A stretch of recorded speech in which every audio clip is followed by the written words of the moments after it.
Hi friends. Welcome to Hott and Sweett. Today's recipe is very simple. Sabudana Khichdi. If your Sabudana Khichdi always turns into a sticky, gummy mess, you're not alone. But today, I'm showing you the foolproof trick to getting perfectly fluffy, non-sticky, pearl-like grains every single time. Add your Sabudana in a bowl.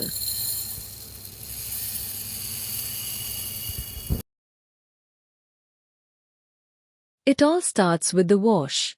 We need to rinse out all that excess surface starch until the water runs completely clear. Then, we soak, but with a golden rule. Use just enough water to touch the top layer of the sabudana. For ingredients you need onions 2, curry leaves, fresh coriander, green chilies as per your spice. After 4 hours, our sabudana should look like this: big pearls, roughly crushed peanuts, potatoes small diced. In a pan, add oil.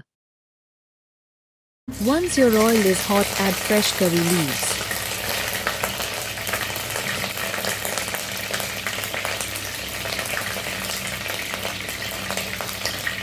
Add in some chopped green chilies.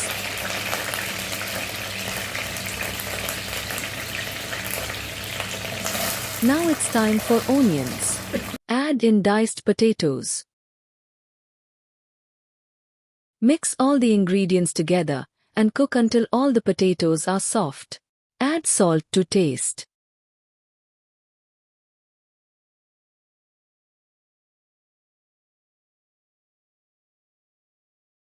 Once your potatoes and onions are soft, add in your soaked sabudana.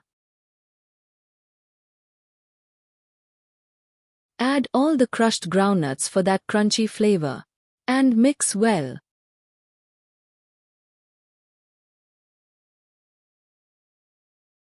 Cover the lid and let it cook for 5 minutes. And there you have it, perfectly fluffy, non-sticky sabudana khichdi. See how every single pearl is separate and beautifully translucent? No clumps, no mush, just pure perfection. Finish it off with a generous squeeze of fresh lemon juice and some chopped cilantro, and it's ready to serve. If this hack worked for you, make sure to hit that subscribe button. Happy cooking!